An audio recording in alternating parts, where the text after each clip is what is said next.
महाराष्ट्रातील पुणे जिल्ह्याला लागून असलेल्या नारायणगाव परिसरातून एक भीषण रस्ता अपघाताची दुःखद बातमी समोर आली आहे। या अपघातात 9 प्रवाशांचा जागीच मृत्यू झाला आहे।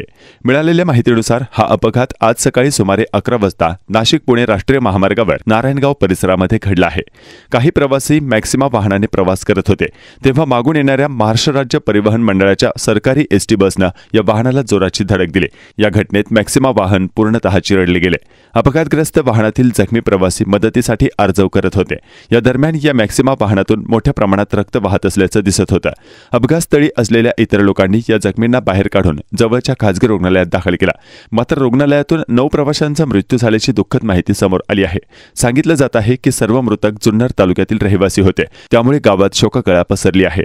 दरम्यान नारायणगाव पोलिसांनी या अपघाताला कारणीभूत ठरलेल्या सरकारी बसच्या चालकाला ताब्यात घेतलं आहे। या बसमध्ये त्यावेळी 30 ते 35 प्रवासी प्रवास करत होते, ज्यापैकी 5 प्रवासी किरकोळ जखमी झाले आहेत। त्यांना प्राथमिक उपचारानंतर रुग्णालयातून सोडण्यात आलं आहे।